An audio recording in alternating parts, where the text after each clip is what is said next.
E como Sofia fez questão de me apresentar e colocar algumas questões no meu histórico, uma coisa que eu acho bem interessante é que no início da carreira eu tive a oportunidade de trabalhar um programa que talvez, não sei se todos conhecem, um programa chamado PROSAB, Programa Brasileiro de Saneamento Básico, que foi financiado pela FINEP para a Caixa e pela Caixa Econômica para desenvolver tecnologias para saneamento. Isso há mais de 20 anos, né? E uma das tecnologias bastante estudadas e desenvolvidas naquela época foi a respirometria, né? A respirometria hoje que tem várias aplicações, já tem a comercialização dessa tecnologia, mas eu achei importante para mostrar que o Brasil também faz pesquisa, também faz inovação, e esse foi um programa importante naquela época. Vou passar aqui. Bom, pessoal, falar inicialmente de respirometria é fazer uma introdução sobre o desafio do tratamento biológico aeróbio, tem também os aspectos anaeróbios, mas não é pauta hoje, de efluentes industriais. Nós sabemos que as tecnologias biológicas são as mais difundidas para tratamento de efluente, tanto processos anaeróbios como processos aeróbios, sejam eles usando e complementando com membranas ou processos físico-químicos, mas esses processos biológicos que trazem uma série de desvantagens, eles também, quando se trata de efluente industrial, tem que ter uma atenção muito grande, porque os micro-organismos podem sofrer impactos e terem comportamentos totalmente diferentes a depender da composição desses efluentes industriais. Então, o primeiro ponto a ser sempre colocado é a diversidade de características que um efluente industrial pode ter, e eu trago muito a experiência da Cetrel. A Cetrel é uma empresa que trata o efluente de mais de 60 clientes no polo industrial de Camaçari, e eu acho isso importante destacar, porque você imagina como é a dinâmica. Uma empresa, uma única indústria tem várias correntes de efluente. Então, você imagina como é a dinâmica de um único sistema de tratamento de efluentes tratar os efluentes de diversas indústrias, que ora tem seus problemas de operação, ora tem perda de produção, ora faz parada de manutenção, e isso acaba tendo uma grande interação, e o processo biológico ele precisa estar adequado para tratar esses efluentes. Você imagina, por exemplo, o polo industrial de Camaçari, nós temos aí indústrias químicas, petroquímicas, automotivas, de alimento, de celulose, e cada um no seu momento, em sua dinâmica, como você faz para conseguir tratar de forma estável todos esses efluentes. Então, falar de processos biológicos e tratamento de efluentes industriais é falar de um desafio frente às diversidades. Mas a gente pode ir para outros casos também, né? Eu não sei quem de vocês aí tem experiência, por exemplo, a indústria de celulose, às vezes o setor de branqueamento, um determinado outro segmento do processo industrial, também produzem efluentes com características distintas. E o mix e a composição dela também gera, muitas vezes, consequências nos sistemas únicos centrais de tratamento de efluentes. Pois bem, e um dos processos mais impactados, e aí trazendo também na introdução, que a gente vai falar bastante disso, é o processo de nitrificação, né? Além de você ter, nos processos biológicos aeróbios, a degradação da matéria orgânica, né, por processos heterotróficos, você tem os processos autotróficos de remoção de amônia, por exemplo. A amônia, ela nitrifica, e depois de nitrito, nitrato, e depois o nitrato desnitrifica. E isso, por exemplo, a Cetrel trabalha para poder ter o lançamento final dentro dos padrões e precisa estar removendo compostos nitrogenados e amônia. E esse processo de nitrificação e desnitrificação, eles são muito sensíveis a vários controles operacionais e a questões de impacto também de alguns componentes tóxicos dos efluentes. E por isso a importância da respirometria. Como eu comentei, você tem uma dinâmica diversa, você tem uma fábrica que para, você tem outra que está em plena carga, que perdeu a produção. Por exemplo, a gente já tratou efluente de empresas de fertilizantes, então quando perde produção, às vezes tem uma sobrecarga de nitrogênio e fósforo, você tem outro com salinidade alta, e você precisa se adequar, porque o processo de tratamento de efluente ele é um sistema just in time. Você lançou, você tem aquilo chegando na sua estação, você tem que estar muito bem, com muita instrumentação, com muita informação para poder tomar as decisões certas, para não perder seu processo biológico e conseguir adequar seu efluente às especificações legais e para um lançamento com menos impacto ambiental e maior sustentabilidade. Com tudo isso, todos sabem, os sistemas de tratamento, não só para recalque, para bombeamento, principalmente aqueles que demandam aeração, tem um custo de energia muito alto. E a respirometria ajuda a você controlar e customizar esses pontos.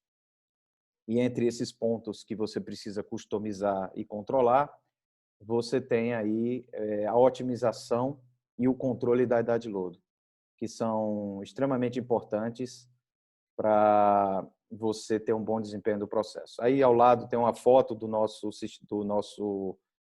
nossa sala de controle, que tem várias informações, e dentre elas as informações a gente tem um respirômetro online que monitora em tempo real a característica do efluente. O primeiro respirômetro da Cetrel, ele foi implementado em 98, 97. Nós temos um profissional na Cetrel que trabalhou na época intensamente, hoje continua por lá, é o Gilson Fernandes, também químico industrial, fez mestrado nessa área e é um especialista hoje da Cetrel nesse tipo de processo, e foi ele, junto com a consultoria do professor Adriano Van Handel, que na década de 90 implementou o respirômetro na Cetrel, e depois nós fomos evoluindo em vários outros tecnologias e equipamentos. Bom, vamos falar um pouquinho dos objetivos e das aplicações da respirometria, né?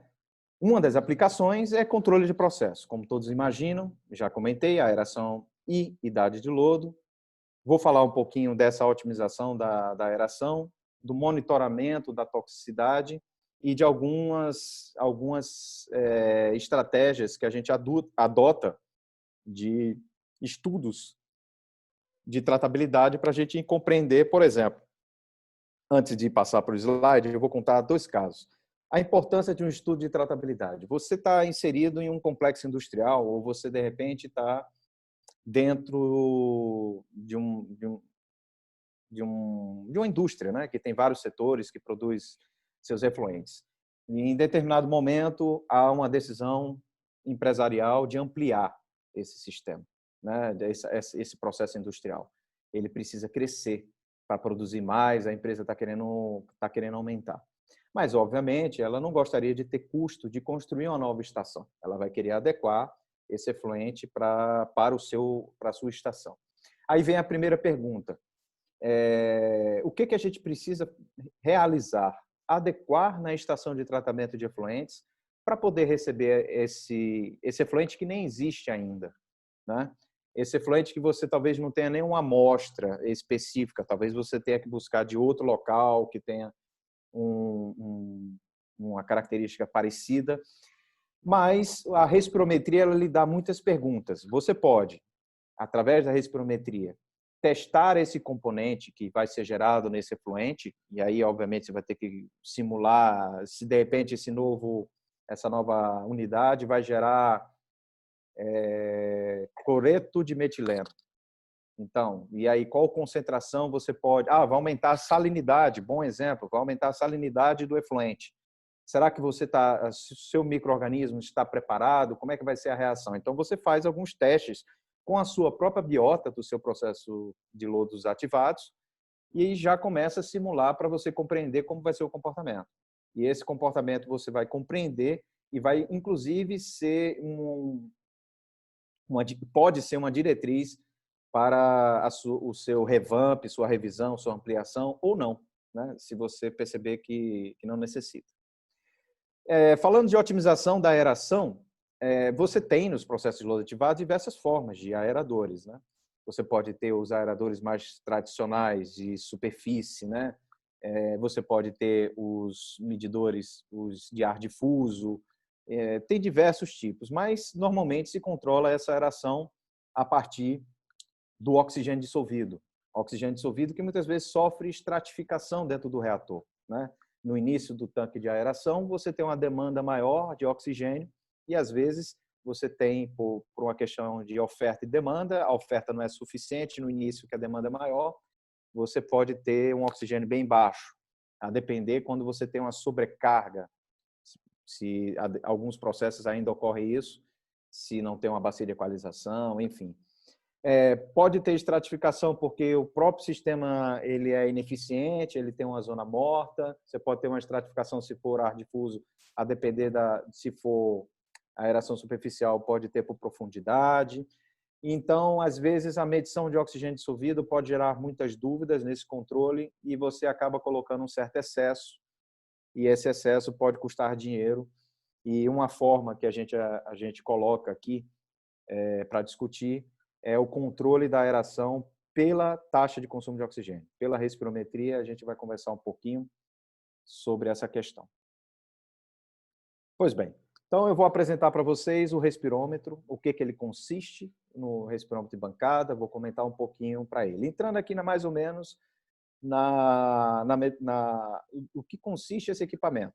Um equipamento que pode, já foi, né, foi desenvolvido junto, a Cetrel desenvolveu isso com sua equipe de automação em uma empresa parceira chamada Automind, uma excelente empresa que ajudou a gente a desenvolver mais de uma vez um respirômetro, cada vez aperfeiçoando mais.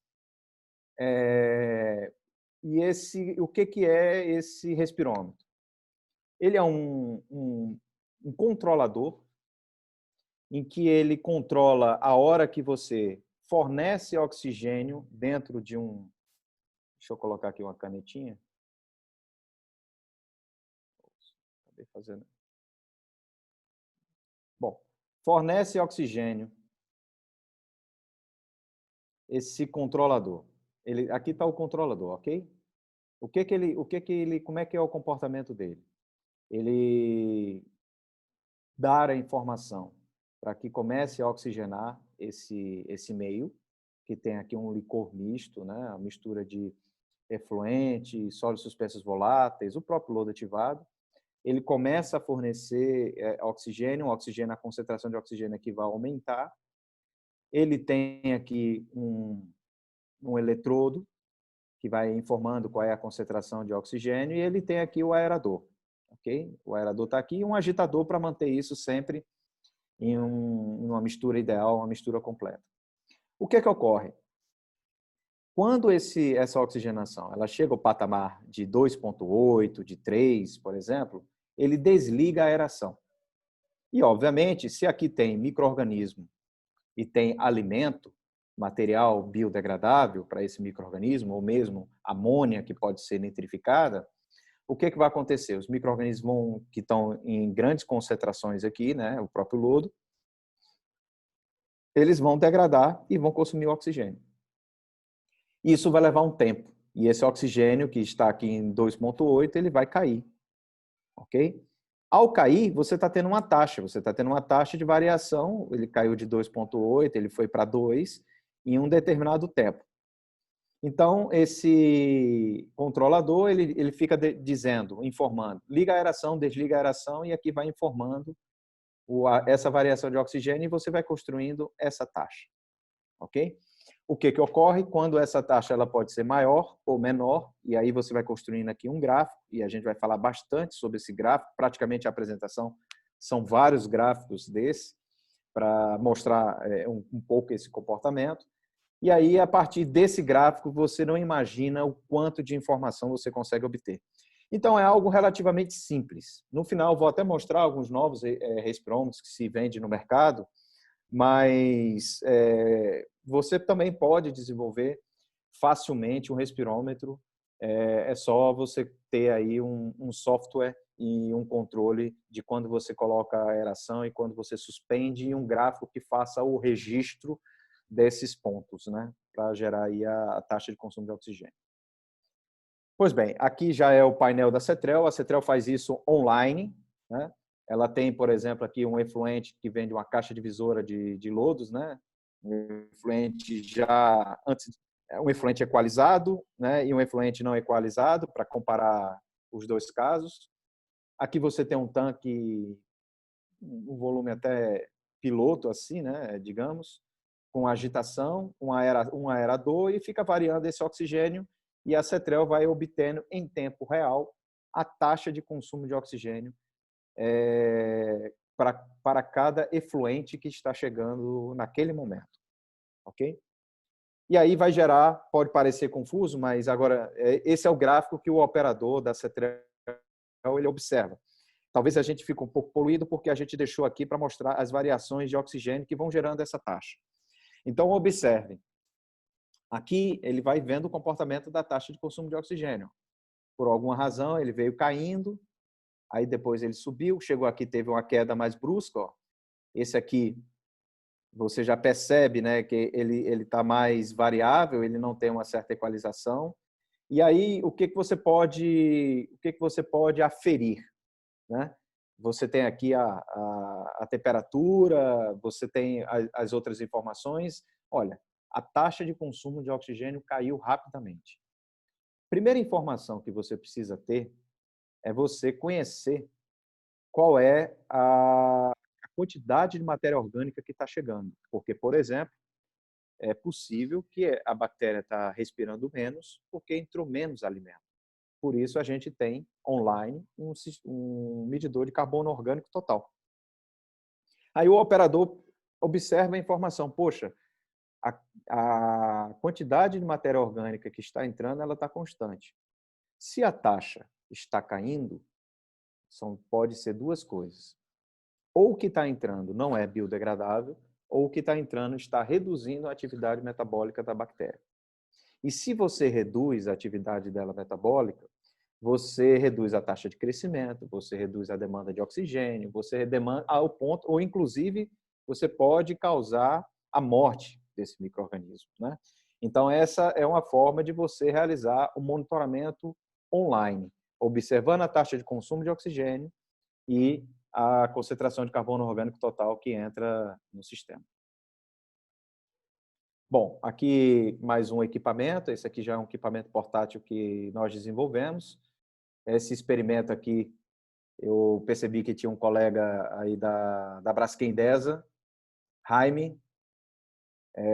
Nós fizemos quando a Braskem foi realizar o startup, né, o início da operação do seu sistema de lodos ativados, um reator sequencial em batelada, nós, a CETREL, fomos ao México, no complexo industrial de Coatzacoalcos, ajudamos eles aí, construímos também muitas amizades por lá, e fizemos alguns trabalhos usando a técnica de respirometria. A respirometria é muito útil a essa etapa também de comissionamento e startup. Foi uma equipe que participou, o Gilson Fernandes, o Manuel Leite, que acredito que esteja aqui também, que também é um especialista nesse tema.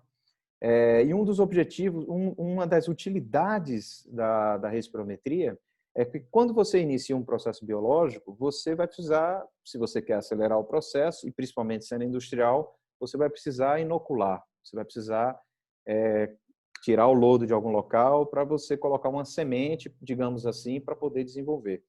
E você precisa acompanhar se esse lodo ele está se desenvolvendo bem, se ele se adaptou ao efluente industrial, qual é a melhor idade de lodo, qual é a taxa de crescimento dele, porque de repente você pode chegar à conclusão que vai precisar de mais lodo para que quando a fábrica entre em operação você já tenha o sistema operacional. Por outro lado, você acompanha se tem muito lodo para pouco alimento, muitas vezes a empresa começa com carga baixa e quando você tem muito lodo e pouca carga DQO afluente na entrada, você pode estar gerando aí um processo de seleção natural, a formação de filamentosas, né? Comida escassa, começa uma seletividade.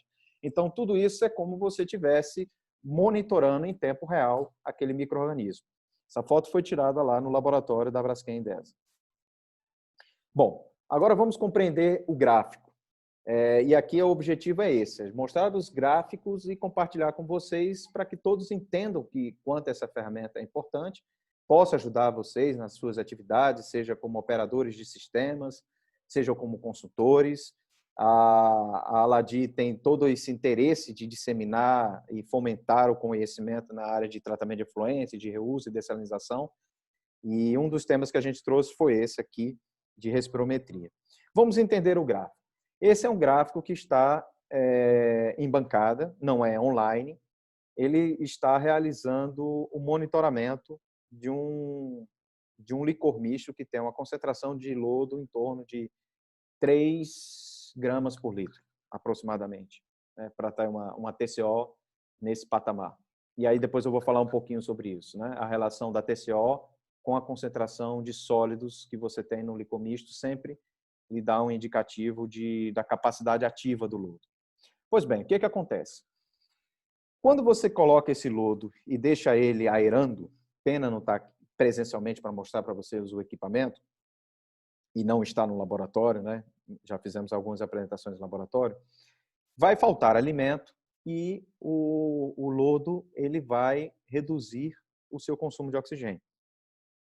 E ele vai chegar ao que a gente chama de respiração endógena, aquela respiração básica para as suas atividades metabólicas, mas sem estar realmente realizando a oxidação de matéria orgânica e outros processos metabólicos, né? O que acontece? A taxa de consumo de oxigênio tem uma demora aqui para descer e ela se estabelece aqui em torno de 10.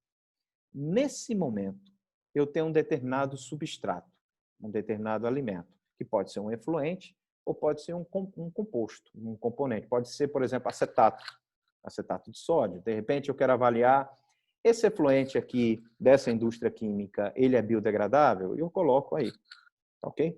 O que aconteceu? Colocamos aqui um substrato, a bactéria, aumentou a respiração, significa dizer o que entrou, ela consome, foi aumentando, até chegar a um patamar máximo, e eu não estou adicionando mais. Até o momento que ela conseguiu degradar o que foi lançado, esse alimento, essa comida, e depois começou a faltar comida. E aí começou a cair a respiração de novo, foi caindo, até voltar à respiração endógena. Bom, esse gráfico pode parecer simples, não é o gráfico do COVID, ainda que tenha um comportamento de crescimento exponencial, um patamar, mas esse gráfico ele traz muita informação. Eu vou dizer uma das informações. Aqui ele diz exatamente qual é a fração biodegradável desse composto orgânico que você jogou. Nós temos um conceito de biodegradabilidade associada à DBO, que nada mais é do que um respirômetro, que é essa curva. A DBO faz essa curva, só que ela faz isso a 20 graus em 5 dias, que é o padrão. Aqui você colocou o alimento, ele em poucas horas, em menos de 2 ou 3 horas, ele realizou essa degradação e ficou aqui no final, ou seja, o que tem ali de DQO, ele não degrada mais. Então, a primeira coisa que você pode estar realizando aí é o seguinte, olha, eu joguei aqui mais ou menos 100 miligramas de DQO. Chegou aqui, eu faço uma coleta, filtro e vejo na fração solúvel quanto tem de DQO. Essa DQO é a DQO residual, que a gente chama de fração solúvel não biodegradável. Essa justamente é a DQO que participa de quase todas as equações de modelagem e que vai dizer para você que essa quantidade jamais você vai remover em um sistema, isso não é escala, jamais você vai conseguir remover por um processo biológico. E por incrível que pareça, nós achamos que é uma questão de tempo, mas aqui ficou realmente uma taxa muito baixa, não vai degradar. E por incrível que pareça, tem efluentes industriais que mudam essa taxa. Ela não é constante, não é igual ao esgoto sanitário ou a indústria de alimentos, mas alguns efluentes industriais, ainda mais quando você trata uma mistura de efluentes, essa fração solúvel não biodegradável, ela pode piorar com o tempo. E aquele desempenho seu, que no passado era possível de 90%, 85% de DQO, vai ficando cada vez mais difícil, porque 15% da DQO é solúvel não biodegradável. E a respirometria vai lhe dizer isso. Ela vai dizer, como o meu amigo Gilson gosta de dizer, a carne de pescoço, né? que não consegue degradar, e a respirometria vai falar, porque ela não respira, ela não trabalha, ela não consome mais isso. Então, essa é uma informação. Outra informação é que aqui você tem a taxa, miligramas por litro hora. Se você calcular a área aqui, você vai ter o quê? Você vai ter exatamente a quantidade em miligramas por litro de oxigênio que foi consumido para degradar isso. Essa quantidade que você vê aqui é o que a gente chama da quantidade da DQO do processo de catabolismo. Que você sabe que o metabolismo do micro-organismo se divide em catabolismo e anabolismo. Anabolismo crescendo e produzindo mais bactérias, né? E o catabolismo gerando a energia que ela necessita através do seu processo de respiração. E aí, obviamente, isso tem uma certa proporcionalidade dentro de um reator, a depender da idade de lodo, mas você consegue calcular, por exemplo, quanto dessa DQO entrou e aferir se o teste fechou o balanço, porque o balanço tem que fechar, obviamente, tirando aqui a fração solúvel não biodegradável. Então, perdi um tempo aí mostrando esse gráfico. Aqui um outro gráfico, um gráfico real, também, né? Isso aqui só para mostrar a primeira fase, a fase de um crescimento bem exponencial, né? Rápido, chegando já aqui ao limite desse min máximo. Depois você tem uma queda, chega mais ou menos aqui uma constante de meia saturação. Essa área aqui é igual a essa segunda área aqui. Para você saber qual é a constante de meia saturação, é saber que ponto você tem a divisão das áreas, né? E isso é importante dentro das constantes cinéticas, eu vou mostrar mais adiante. E aí você tem o efeito caudal, né? Você tem alguma coisa que é degradável, mas ela é lentamente biodegradável. Então, além de você saber o que não é biodegradável, a velocidade que o seu micro-organismo não é o lodo, né? Você sabe também o lodo de outro, de terceiro. Cada micro-organismo tem o seu comportamento, tem a sua aptidão, estar adaptado a uma condição. Você sabe também o que é rapidamente biodegradável e o que é lentamente biodegradável. No gráfico anterior, você viu que foi rápido. Tu degradou e caiu. Muitas vezes os gráficos eles têm esse efeito caudal. Então, isso pode lhe dar, você ter decisões a respeito de mexer no tempo de residência, mexer na idade de lodo, enfim. Alguns aspectos importantes. Um simples gráfico ajuda a otimizar o sistema de lodo ativado.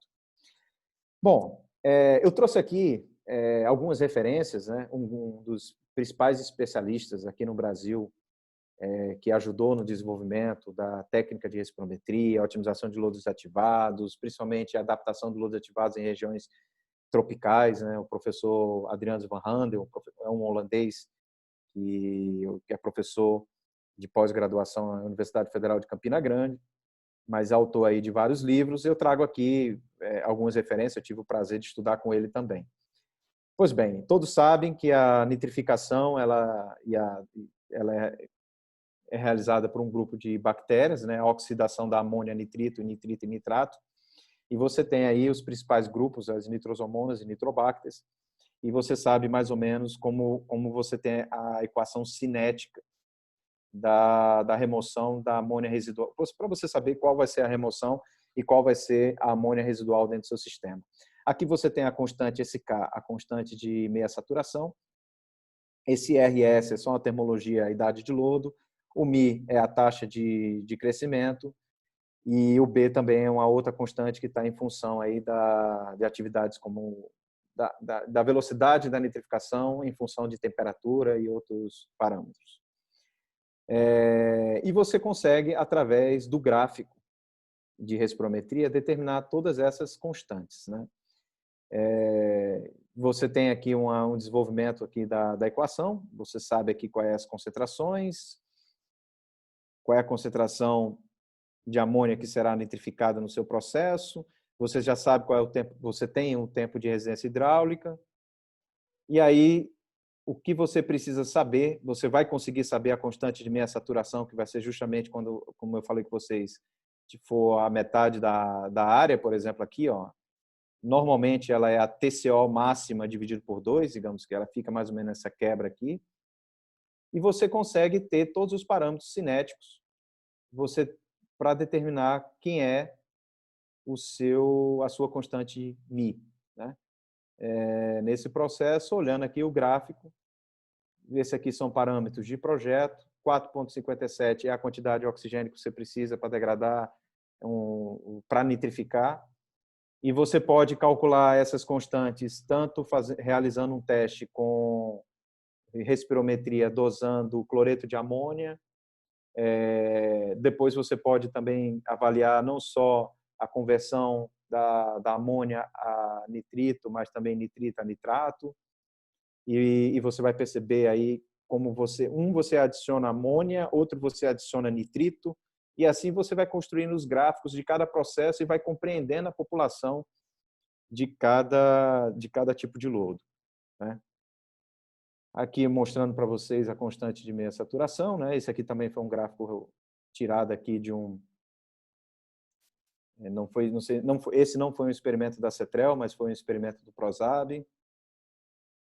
Aqui, por exemplo, foi um experimento falando de esgoto sanitário, e aqui é só uma questão bem relevante para vocês entenderem um ponto. Você pode trabalhar algum sistema de lodo ativado com licor misto em determinada concentração de sólidos suspensos voláteis. Talvez, se você usar um sistema de membranas, você pode concentrar uma massa maior de lodo, você vai concentrar mais lodo, né? Então, obviamente, se você tem uma população maior de lodo, em termos de massa, você vai ter um consumo maior de oxigênio. Você tem mais bactérias, você vai consumir mais. Então, é muito importante a análise, você considerando qual é a taxa de consumo de oxigênio, miligramas por litro hora, mas por grama de lodo, que nós podemos expressar como sólidos suspensos voláteis. Ok? Pois bem, aqui está 65, no outro está 20, pode ser uma questão associada ao lodo. Só para vocês terem ideia, eu lembrei agora, eu fiz um experimento com um reator sequencial batelada com lodo granulado, muito similar ao que as pessoas conhecem como Nereda.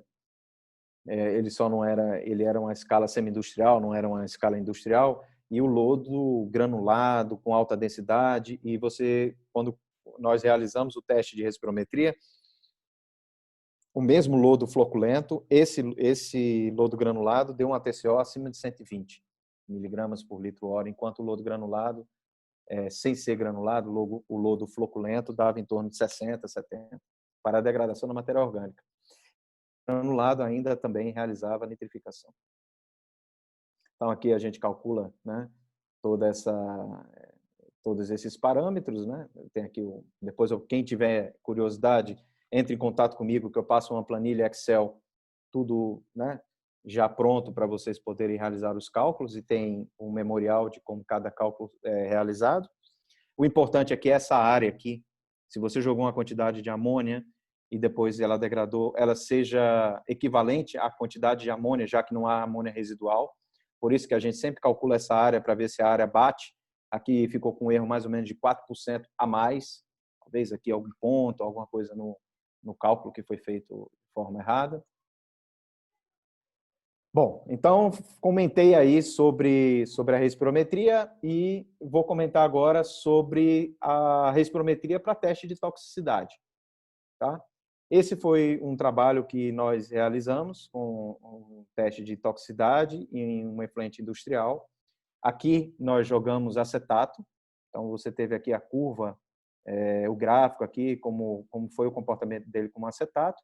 Depois colocamos aqui o efluente do cliente e fomos avaliar a toxicidade dele em uma determinada concentração. Claro, a diferença entre o remédio e o veneno é a dose, né?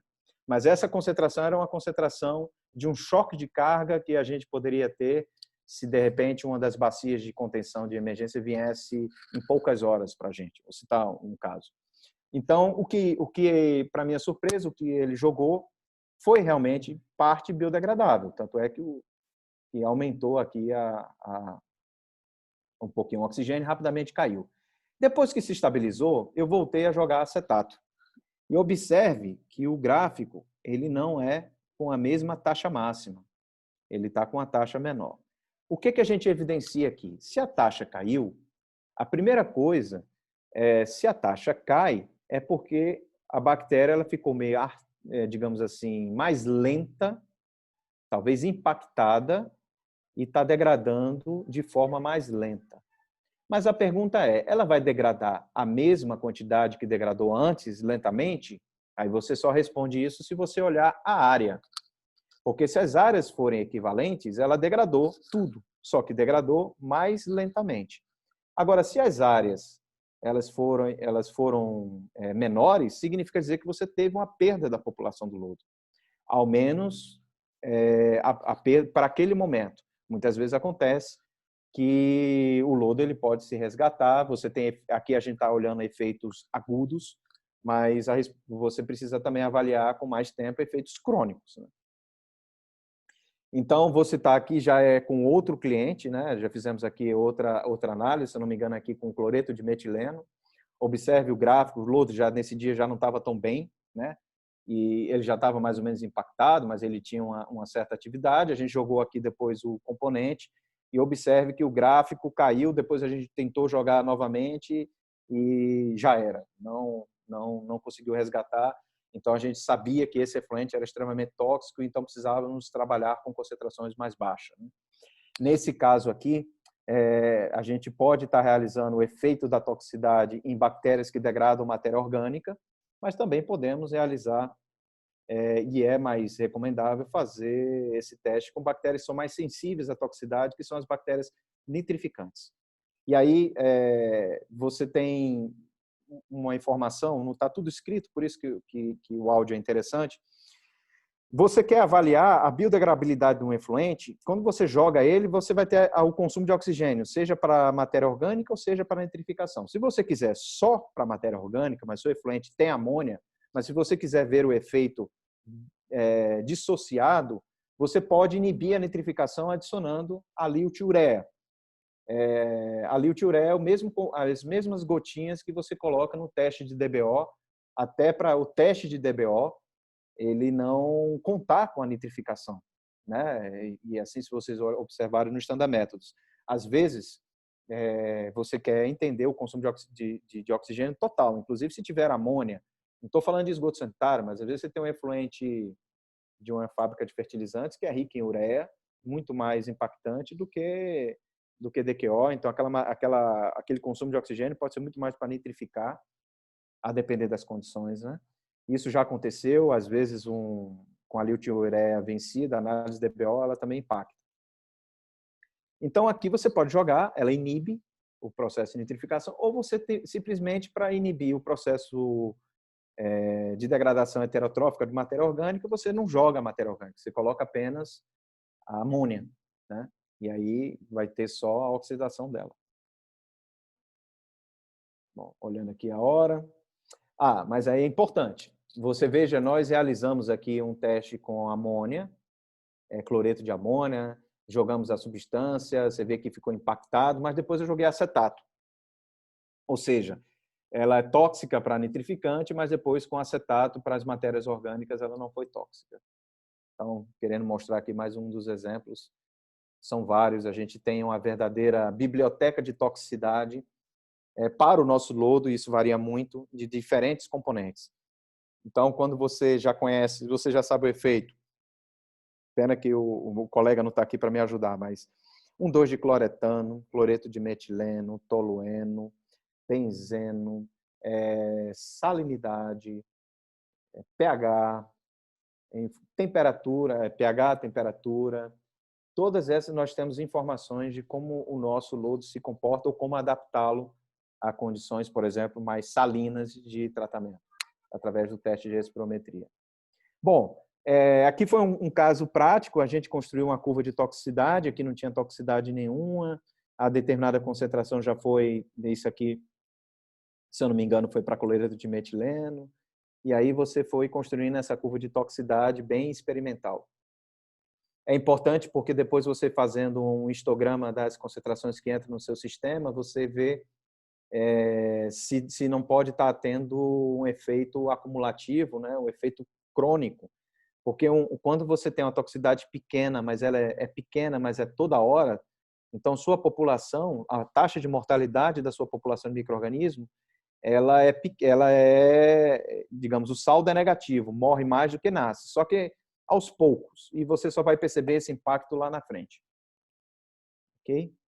É importante também sempre, vocês sabem, né, os métodos tradicionais, você cruza a respirometria, ela por si só não é informação, vocês olharem aí a microscopia do lodo, realizar outras avaliações, aqui umas fotos de uma apresentação que eu tinha, que eu estou fazendo aqui.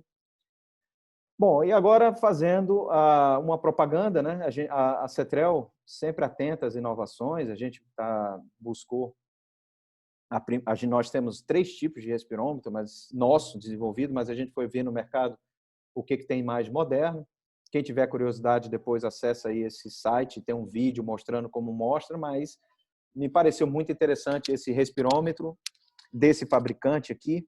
Ele é produzido na Inglaterra, um preço bastante alto, nós chegamos a fazer a cotação, mas ele mede oxigênio dissolvido, ele mede sólidos suspensos, tudo isso com um único sensor. O que acontece aqui? Ele permite que o licor misto acesse essa área aqui dentro, e aqui dentro ele faz aquele processo de aerar e parar a aeração e mede o oxigênio e produz a taxa da TCO. Então, é uma ferramenta bastante importante e aí para o controle de processos.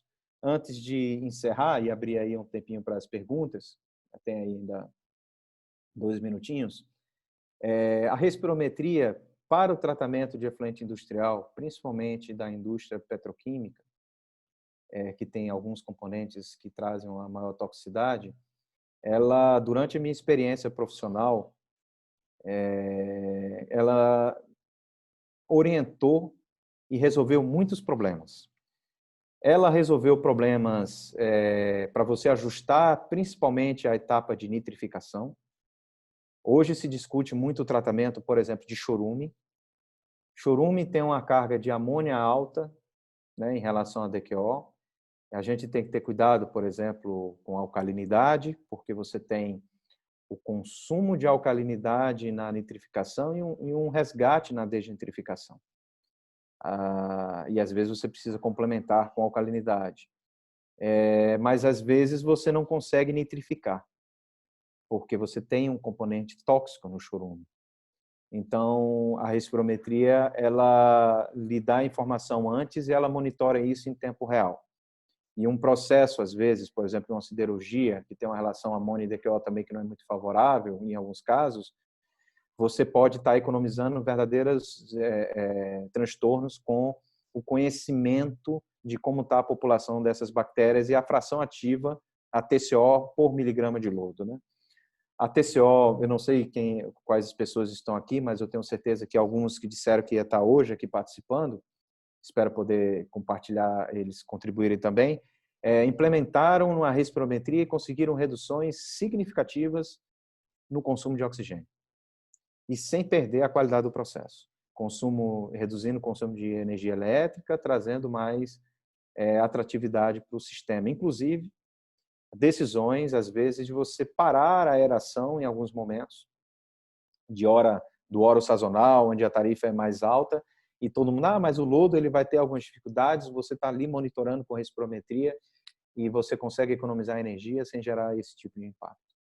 E a gente eu vou complementar essa apresentação com a lista de artigos e publicações para todos que tiverem interesse. Agradeço a participação de todos. Esse é meu e-mail, mas vocês também têm meu contato no LinkedIn, na rede social, e eu estou aqui à disposição. É uma satisfação falar sobre temas na área de água, efluentes, reuso e principalmente nessas demandas da indústria 4.0, de modernizar uma tecnologia que é antiga, mas que está avançando e tendo suas adequações, mas ainda processos biológicos aeróbios são predominantes, e seja no MBR, seja no lodo tivado tradicional, seja no modelo de Mereda, e a respirometria está ali junto, somando com todo esse processo de controle, instrumentação e otimizando aí os custos e garantindo a performance do sistema de tratamento de efluentes. Muito Perfeito, obrigado. senhor Eduardo, muito obrigada. Vamos dar início, então, à sessão de perguntas e respostas. Eu leio e você responde, pode ser? Pode ser. Perfeito. A primeira pergunta diz o seguinte: qual é o parâmetro ideal de oxigênio dissolvido durante a etapa de reação do reator biológico? Olha, é uma boa pergunta e eu posso dizer para vocês que vai surpreender muita gente.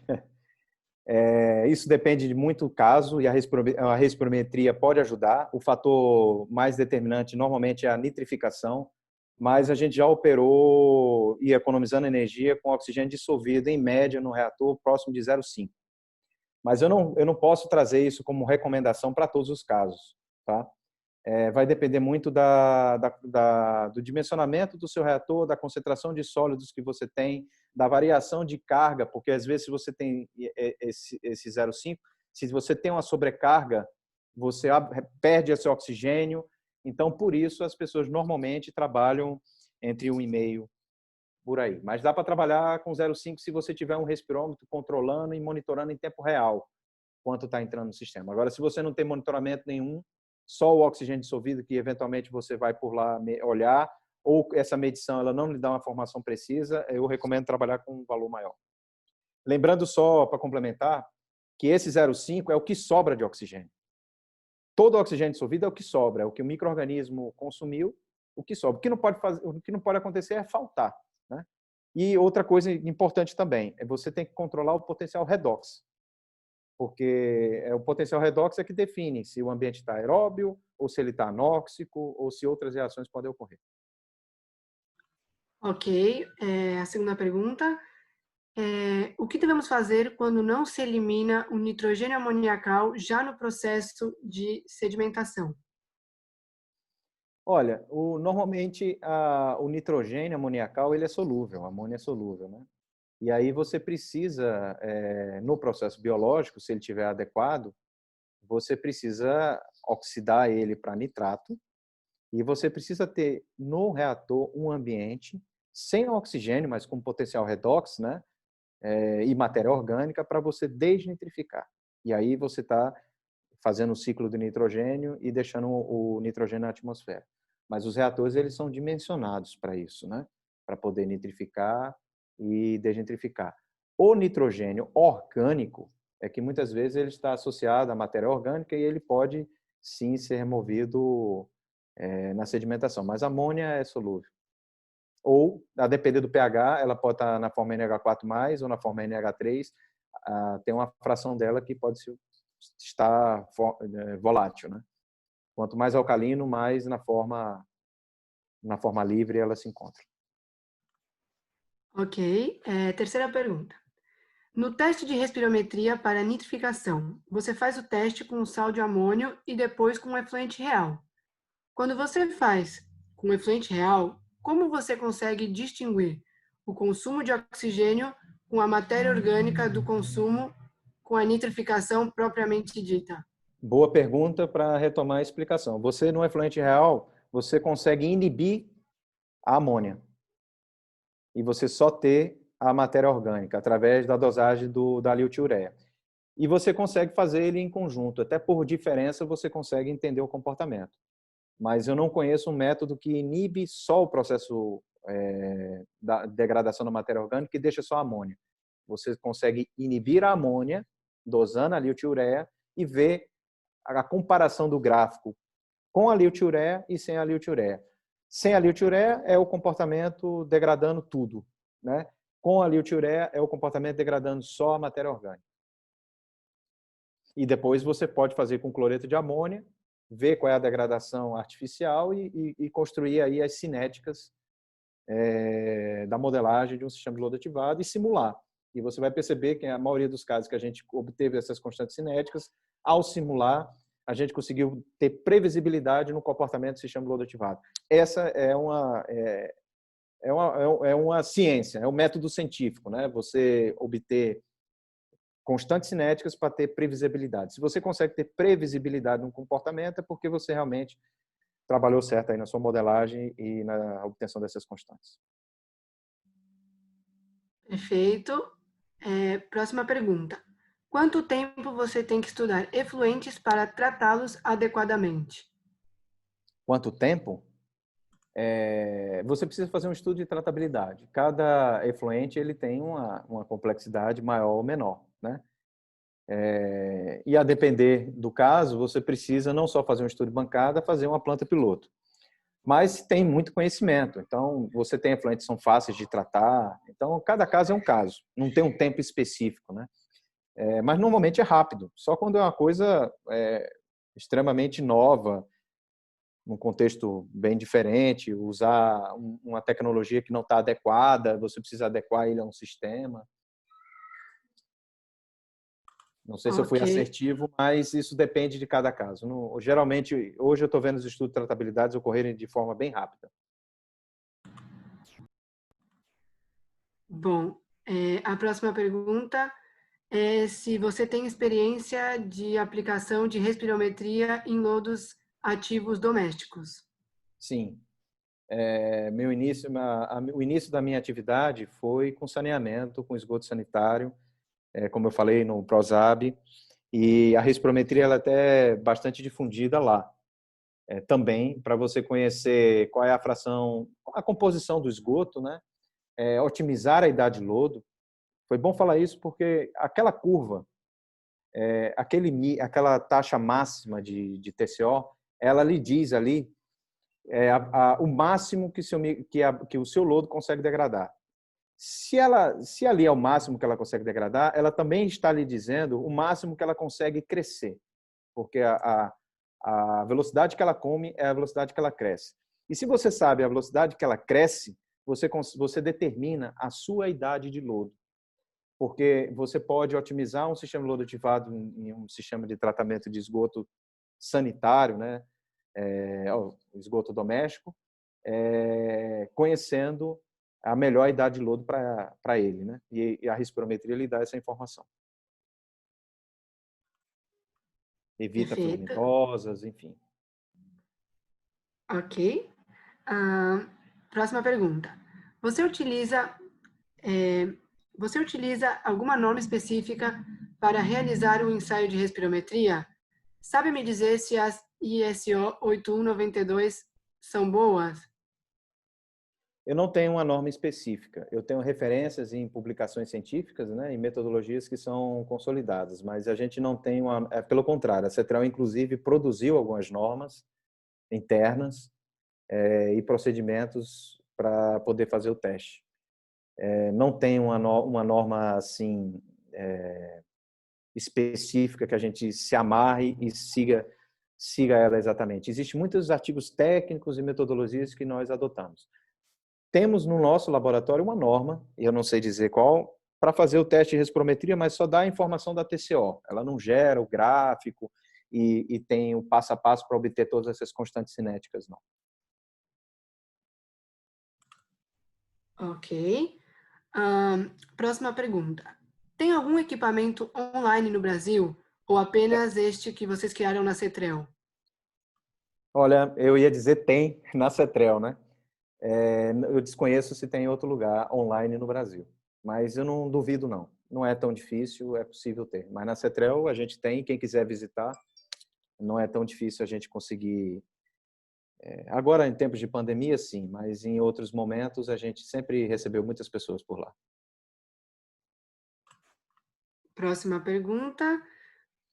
Qual a experiência do uso da respirometria com efluente doméstico em lodos ativados? É como eu disse, né? A maior experiência de lodo ativado é com esgoto doméstico. E a respirometria em esgoto doméstico ajuda a evitar a formação de filamentosa, a você controlar corretamente a idade de lodo, a você formar um lodo saudável, um lodo com boa sedimentação, boa sedimentabilidade para evitar que ele flote nos decantadores. E a respirometria ajuda bastante nisso. E só lembrando, eu falei um pouco de visita na CETREL, hoje faz um pouco mais de um ano que nós promovemos o evento da Aladi em Salvador. E esse ano não foi possível devido à pandemia, mas quando foi lá em Salvador, as pessoas visitaram a CETREL e conheceram lá algumas práticas, na prática, a operação da respirometria e outros itens.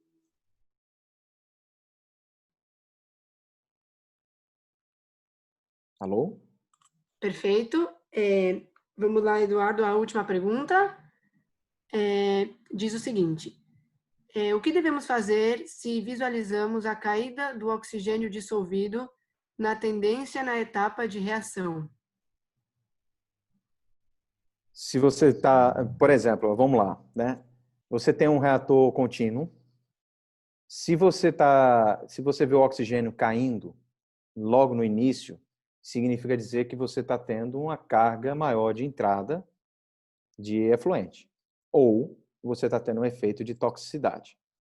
Se está entrando mais efluente, aí você tem que tomar algumas decisões que está muito inerente ao seu sistema. Na Cetrel, por exemplo, a gente tem 4 reatores. Então, você pode melhorar a distribuição dessa entrada, né? Ainda que quando você entra com muita carga em um local, você pode favorecer as bactérias, né, que formam flocos e o lodo ficar mais consistente, mas você tem que ter cuidado para que não falte oxigênio e aí você não alcança seu objetivo. Então, às vezes, você pode melhorar a distribuição, mudando de um sistema para outro, a distribuição de como é a entrada. Isso se você tem uma sobrecarga. Se você tem uma bacia de equalização, você consegue controlar. Agora, se o problema é toxicidade, você precisa saber o grau da toxicidade. Primeiro, oxigênio, aumentar ao máximo o oxigênio para tentar ajudar, inclusive alguns desses compostos de toxicidade podem até sair, a depender do tipo de aeração. Segundo, tentar controlar na fonte, entender de onde vem essa toxicidade para saber se você consegue reduzir, diluir, né? E terceiro, ajustar a idade de lodo. Você precisa saber, com o teste de espirometria, qual está sendo o impacto no lodo para você depois controlar a idade de lodo. Saber se aumenta ou se diminui. Se o problema é toxicidade, eu vou tentar fazer uma analogia aqui. Se você tem muita massa de lodo, concentração de lodo, normalmente ele resiste mais a um efeito tóxico. É como se fizesse uma pessoa que é muito forte, tem mais sangue no corpo, ela teoricamente teria que resistir à bebida alcoólica mais do que, ainda tem casos que desafiam isso, né? Do que uma pessoa que com menor volume de sangue, pequena, magra, né? Então, aumentar a concentração de sólidos pode ser algo bom, mas talvez isso seja já ineficaz. E aí você tem realmente que deixar passar esse efeito tóxico, né? Às vezes você não tem muito o que fazer, é por isso que é importante você ter o monitoramento na fonte para poder se antever a esse tipo de caso. Bom, temos uma perguntinha a mais. A pergunta é: quão bom é adicionar carvão ativado no estágio de enchimento? Olha, não sei se foi o pessoal lá do México que fez essa pergunta, né? Mas, assim, é o primeiro sistema de lodo ativado que eu conheço, sequencial embatelada, na prática, uma coisa é conhecer na teoria, em que eu vi a dosagem do carvão ativado. O carvão, ele vai ajudar em alguns aspectos. Primeiro, porque ele tem um efeito de adsorção. Então, alguns componentes vão ficar adsorvidos nele, e isso pode ajudar que esse material adsorvido ele possa ser lentamente biodegradável. Você precisa compreender isso. Segundo, é que ele também vai ser um meio aderente para que o lodo se forme ali em volta, né? Então, ele pode ajudar até na formação de um lodo e de uma melhor sedimentabilidade. Agora, cuidado. É importante você estar, e o pessoal que trabalha com esse tipo de sistema, monitorando se aquela massa de sólidos que está lá, ela tem a fração biológica necessária, né? Porque daqui a pouco você só vai ter carvão. Você tem que ter o meio para o desenvolvimento de quem realmente faz o trabalho, que são os micro-organismos vivos, né? O carvão ele ajuda fazendo a dessoção e às vezes melhorando a sedimentabilidade como meio suporte para o desenvolvimento de biofilme e de lodo. Bom, então, se alguém tiver mais alguma pergunta, por questão de tempo, o senhor Eduardo vai respondê-las por e-mail. Muitíssimo obrigado, Eduardo, por compartilhar sua experiência com a gente. Foi uma excelente apresentação. Obrigado. Eu também gostaria de agradecer a nossos afiliados da Cetrel, de esclarecer que a apresentação será compartilhada amanhã com os afiliados da Aladir e as empresas relacionadas à CETEL, pois isso é um benefício dos nossos membros. Obrigado à presença a todos que participaram. E lembrá-los que o calendário com os próximos webinars está na nossa página web da Aladir. Muito boa tarde. Tá bom, muito obrigado, agradeço a oportunidade. E quem quiser tirar mais dúvida, estamos à disposição. Você tem meus contatos aqui e tem também a rede social no LinkedIn, em que podemos interagir. Eu quero ouvir também mais experiência de vocês sobre respirometria. Muito obrigado. Tchau, pessoal. Muito obrigada. Tchau, tchau.